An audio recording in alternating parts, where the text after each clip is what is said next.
प्रतिक्रिया? वारंवार मला प्रश्न विचारला जातो की भारतीय जनता पार्टी का तुम्ही सोडली. मला या संदर्भामध्ये मी सांगितलं की ज्यावेळेस भारतीय जनता पार्टीवर 40 वर्ष मी हमाली केली, मेहनत केली.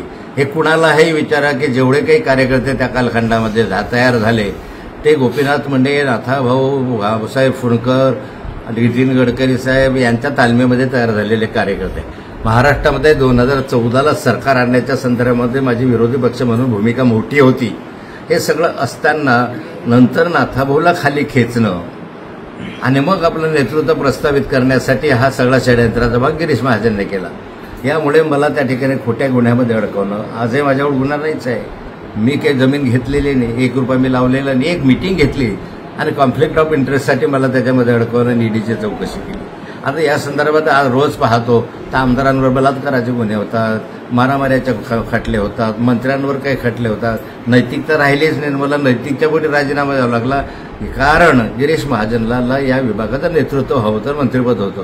जोपर्यंत नाथाभाऊ मंत्रिमंडळात आहे तोपर्यंत गिरीश महाजनला मंत्रिमंडळामध्ये स्थान नव्हतं आणि म्हणून एक षडयंत्राचा भाग आहे.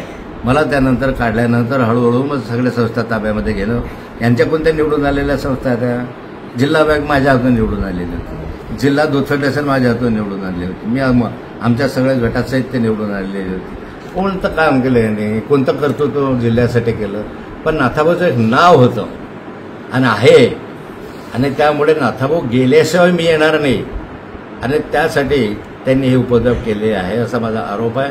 आणि हे सगळं केल्यामुळे इलाजानं मला भाजप बाहेरगावी यावं लागलं. नाही तर भारतीय जनता पार्टी आम्ही स्थापन केले दिवसापासून. भारतीय जनता पार्टीच्या विस्तारामध्ये रक्ताचं पाणी आम्ही केलं. यांनी काय केलं आहे, जे केलं आहे, माणसं जमवले, सगळे जमवले, अख्खा महाराष्ट्र पिंजून काढला. मुंडे साहेब असतील, डांगे साहेब असतील, फरांदे साहेब असतील, वहाडणे साहेब असतील, किती त्यांच्या नाव मी सांगू शकतो. रात्र परिश्रम आम्ही केल्यासाठी. हे कोण आहे त्या बिळावरचे नागोबा? सगळ्या आयत्या पीठावर रेगोवाऱ्या मारतात. फक्त एवढंच कारण होतं की नाथाभाऊ गेल्याशिवाय मी मंत्रिपदात येऊ शकत नाही म्हणून त्यांनी आमच्या समाजाची हानी केली, आमच्या जिल्ह्याची हानी केली आणि या उत्तर महाराष्ट्राची आमची हानी झाली. भाऊ, आपण ज्यावेळेस भाजपमध्ये होते, ज्यावेळेस आपल्यावर आरोप झाले होते, आपण राजीनामा दिला होता, त्या काळातली भाजप आणि आताच्या काळाच्या मंत्र्यांवरचे आरोप होत असताना कशा पद्धतीने भाजपकडे आपण आता बघतात? ज्यावेळेस मी भाजपमध्ये होतो 2016 पर्यंत त्या कालखंडामध्ये नैतिकतेच्या आधारावर राजीनामा दिला होता. तुमच्यावर गुन्हा दाखल झाला का नाही झाला यापेक्षा तुमच्यावर आरोप झाला म्हणून राजीनामा द्या असं मला सांगण्यात आलं होतं. माझ्यावर कोणता गुन्हा त्या कालखंडात नव्हता आणि मग नैतिकतेच्या आधारावर मी राजीनामा दिला.